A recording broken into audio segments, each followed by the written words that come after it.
మన జ్యోత్స్నకి ఈగో చాలా ఎక్కువ కదా! రోడ్ మీద ఒక అన్నోన్ పర్సన్‌ని చూసి "నువ్వు నన్ను గుర్తుపట్టలేదా? నీతో మాట్లాడుతుంటే 50,000 ఇస్తా" అని బిల్డప్ ఇస్తూ ఉంటుంది. కానీ ఆ సూరజ్ మాత్రం "నువ్వు నాకు తెలీదు. నేను నిన్ను చూసి ఎందుకు నవ్వాలి" అని గట్టిగా కౌంటర్ ఇస్తూ ఉంటాడు. జ్యోత్స్న క్యాబ్ కోసం వెయిట్ చేస్తూ ఉంటే సూరజ్ వచ్చి డ్రాప్ చేస్తా అంటాడు. జ్యోత్స్న కొద్దిగా పొగరు చూపించిన క్యాబ్ దొరక్క చేసి కారెక్కేస్తుంటుంది. కట్ చేస్తే మణికొండ వెళ్ళాల్సిన జ్యోత్స్నని ఎక్కడో ఎల్బీ నగర్ దగ్గర దింపేసి కార్ కీస్ ఇంకా ఫోన్ కొట్టేసి సూరజ్ జంప్ అయిపోతాడు. మాటల కంటే చేతలే గట్టి గుణపతం అని ఒక డైలాగ్ కొట్టి మనోడిని రోడ్ మీద వదిలేస్తాడు.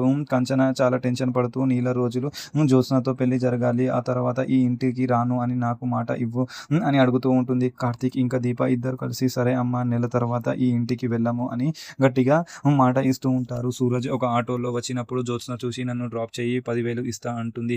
కానీ ఆటో డ్రైవర్ సారు ఒప్పుకోవాలి అంటాడు. సూరజ్ మళ్ళా బిల్డప్ ఇచ్చి ఎక్కుతావా వెళ్ళిపోమంటావా అని జ్యోత్స్నని ఆటోలో ఎక్కించుకొని తనని తిడుతూ తీసుకొని వెళ్తాడు. ఇంట్లో జ్యోత్స్న ఫోన్ కావాలంటే సుమిత్ర ఇంకా ఇంటి వాళ్ళు చాలా టెన్షన్ పడుతూ ఉంటారు. కార్తీక్‌కి కాల్ చేస్తే వాడు కూడా నాకేం తెలీదు అంటాడు. జ్యోత్స్న ఏదో పెద్ద ప్లాన్‌లో ఉందని దీప డౌట్ పడుతూ ఉంటుంది. మన నెక్స్ట్ ఎపిసోడ్‌లో ఏం జరగబోతుందో అనేది చూద్దాం.